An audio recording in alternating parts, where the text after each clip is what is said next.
Hi self, it's your solo Lakwachero J and welcome to the first episode of my solo travel diaries.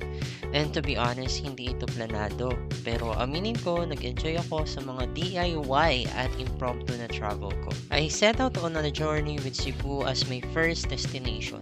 And what I found was a mix of history, culture, adrenaline, and breathtaking waters. Tara, let's dive in!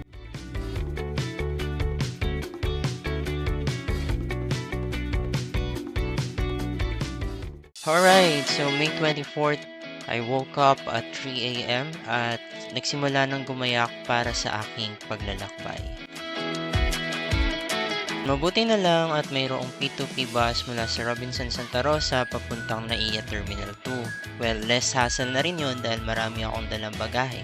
I was greeted by a golden orange sky that day. So ito na nga, this is it. 6 a.m. at nakarating agad ako sa airport.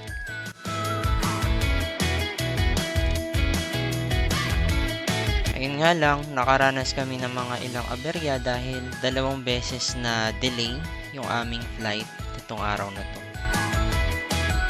Alright, this is it. The moment I boarded the plane, it hit me. I am doing this alone. And that felt powerful. Swerte ko pa nga nito kasi nung nag-online check-in ako, 23A yung na-random assigned na seat sa akin. Which is a window seat. Ganito lang naman ang view ko sa loob ng eroplano.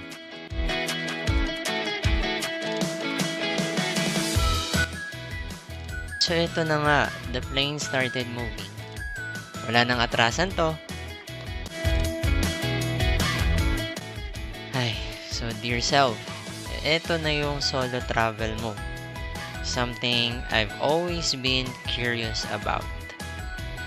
Noong una medyo hesitant ako, pero gusto ko rin naman siyang ma-experience yung sarili mong oras, sarili mong rhythm, sarili mong desisyon. And I think Cebu was the perfect place to start.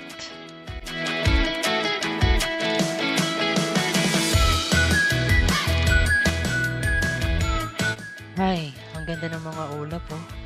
Parang mga cotton candies na ikinalat sa langit. I don't know why, pero during this flight, I ended up taking video of the clouds as much as possible. There's something calming about them, right?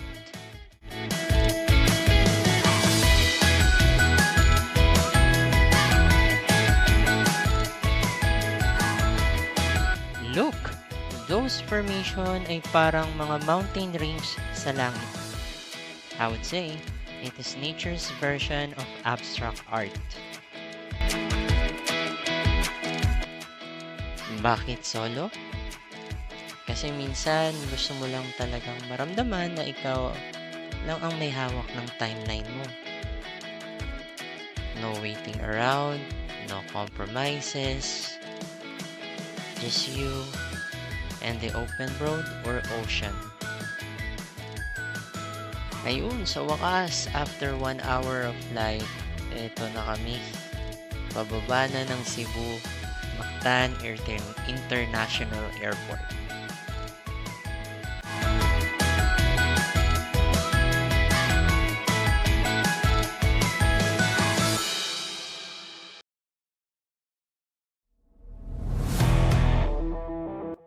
Dito nga pala kami nagstay para sa first 3 days and 2 nights.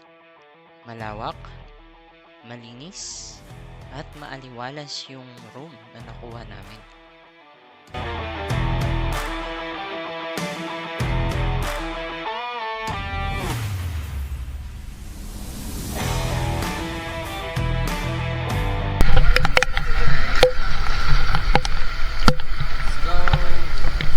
So ayun, sa totoo lang ay hindi naman talaga ako mag-isa sa mga unang araw ko dito sa Cebu. Kasama ko kasi yung mga managers ko sa trabaho at yung aming bisita from Mumbai.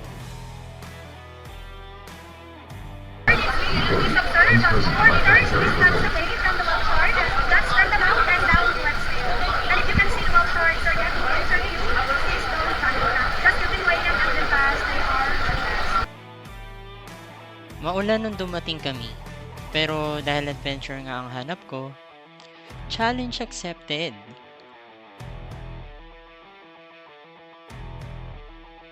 Napa-thank you Lord talaga ako dito. Kasi naman nung kami na yung sasakay sa bangka, kita nyo yan, wala nang ulan.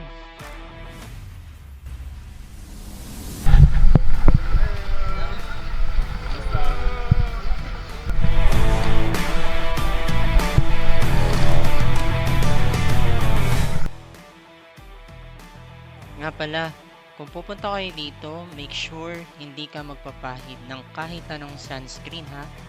Courtesy na rin sa mga naglalakihan nating mga kaibigan sa dagat. Medyo sensitive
kasi sila. Ladies and gents, meet Butanding or whale shark. Whale sharks can live more than 100 years, so if feeling mo matanda ka na, relax. Sila nga di pa ready magkaanak at that age eh. Alam nyo ba na each whale shark has a unique spot pattern? Literal na spot the difference, pero underwater version. There. Yay!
you have available here.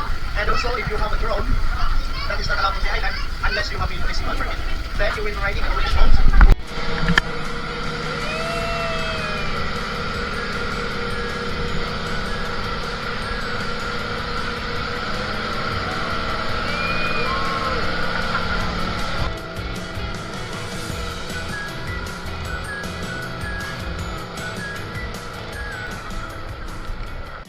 Alam nyo ba na ang Sumilon Island was declared as the first marine sanctuary in the Philippines back in 1974?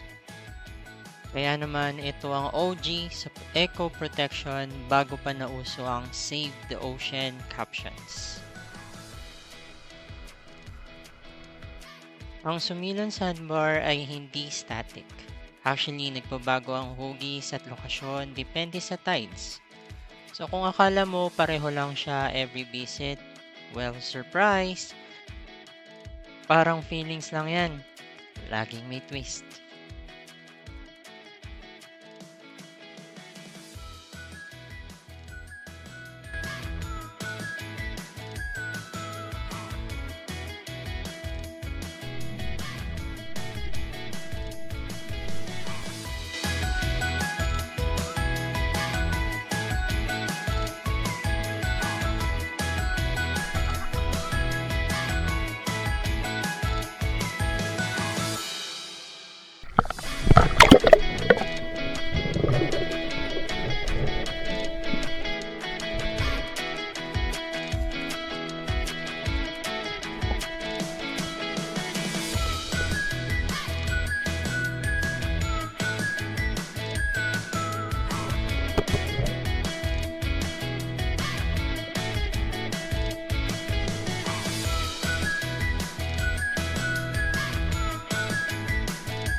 Ay, sayang lang kasi nung nasa exciting part na sana ako, which is yung snorkeling part, nalobat na yung camera.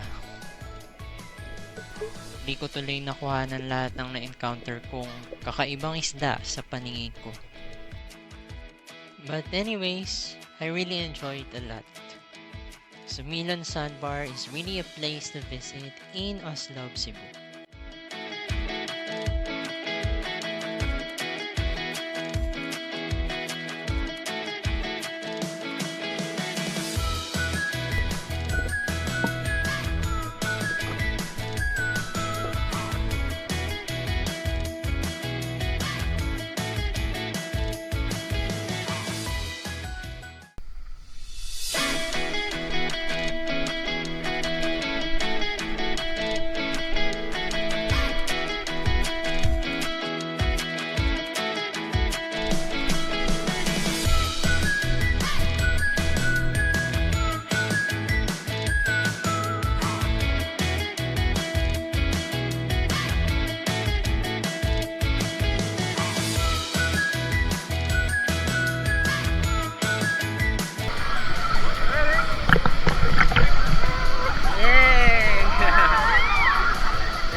Let's go!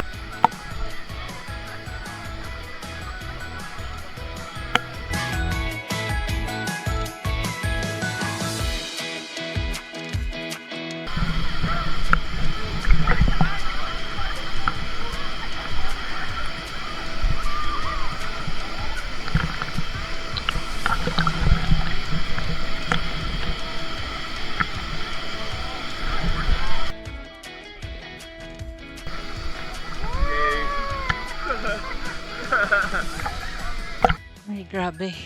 Alamig ng tubig dito. Samahan pa ng turquoise waters that is so clear and blue. O teka, baka akalain nyo, inedit ko lang to. Pero di kaya ng ibang tao, natural to. Para alam binuhusan ng feelings ng ex mo. Refreshing, pero nakakagulat.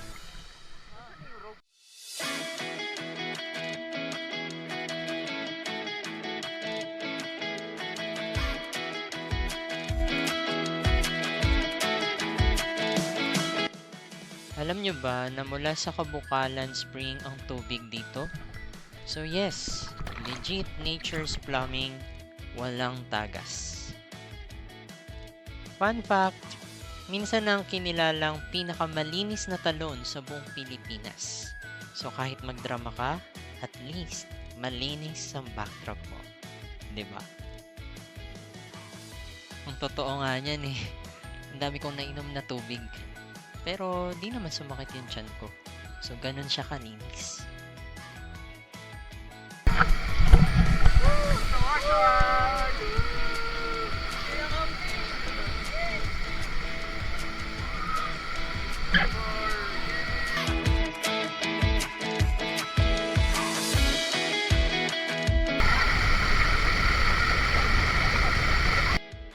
Ayon sa balita, may 3 level ang falls na ito.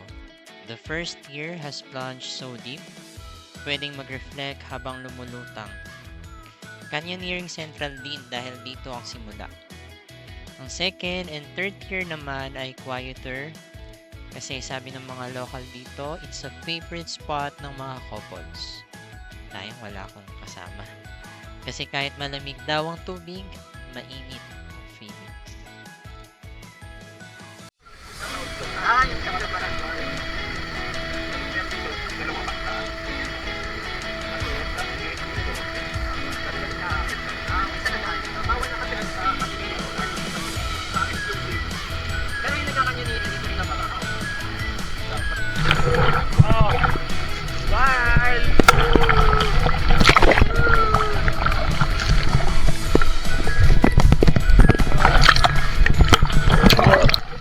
Totoo nga yung wildlife surprise dito.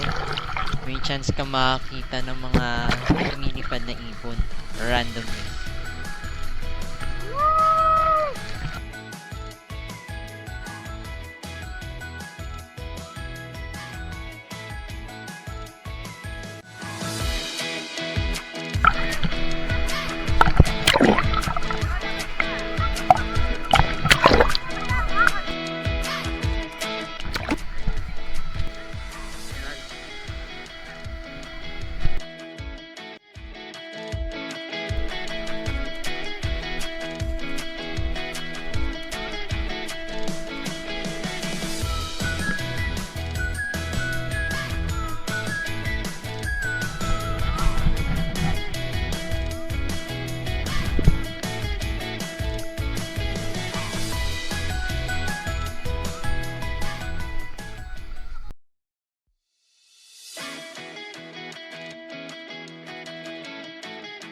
Good morning! Island hopping na. So, stretching muna bago tayo sumabak ulit sa panibagong saya.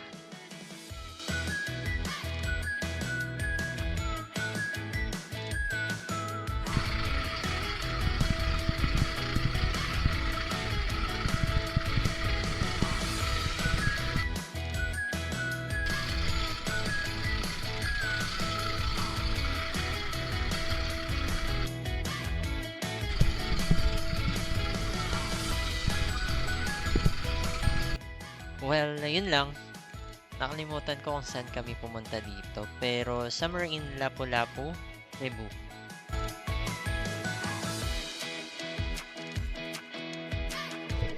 Ayun, so pagbaba ko pa lang sa tubig, parang ang dami na agad corals na bumungad sa akin. Sobrang vibrant nila. Parang sinadya nga ng nature na gawing art exhibit to sa ilalim.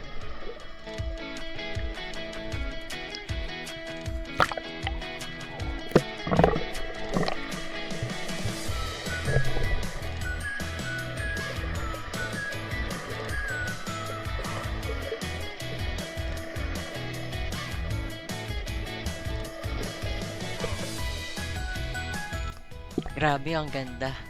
Parang may sariling lungsod yung mga isda dito. May traffic pa sila oh. Pero walang road rage.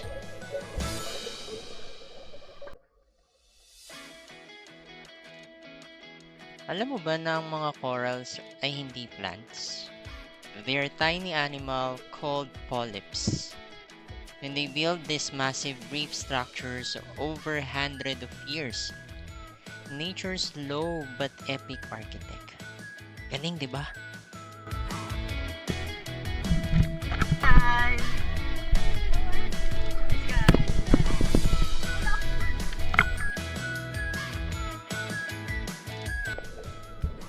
Grabe. The coral reefs reminded me that there's a whole world beneath the surface. Quiet, colorful, and full of life. Sometimes the best way to experience it is out of your comfort zone.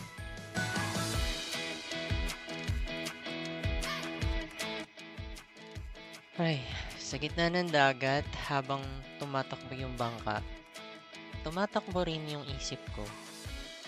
The waves are calm, the sky is endless, and for a moment, everything feels lighter. Alam mo yung feeling na parang ang layo mo sa lahat pero ang lapit mo sa sarili mo? That's what this boat ride gave me. Clarity, peace, and a reminder that growth doesn't always need noise. It just needs space.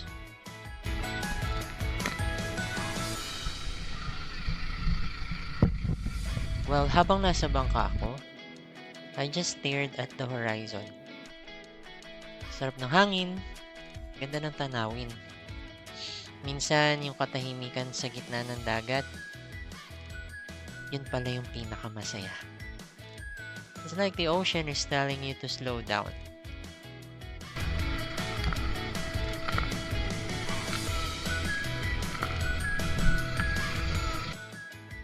You know what I realized? Na minsan, kailangan mo lang ding sumakay sa bangka ng buhay. Trust the waves. Trust the wind. Trust yourself. Because every journey, kahit solo or with friends or family, it has a destination worth reaching.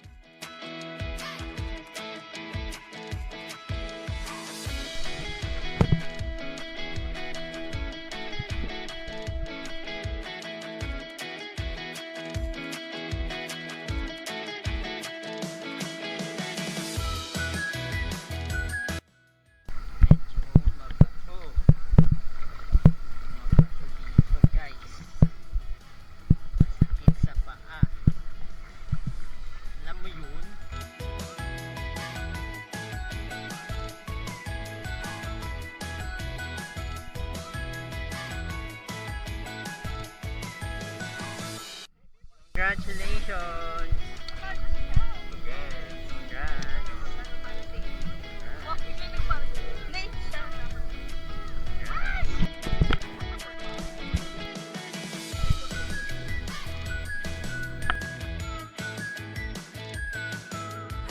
Right now, I'm not chasing islands. I'm just letting the sea carry me. Wherever it goes, I trust will take me somewhere beautiful. Hep hep hep, hindi pa tayo tapos sa ating Cebu adventure. Abangan ng part 2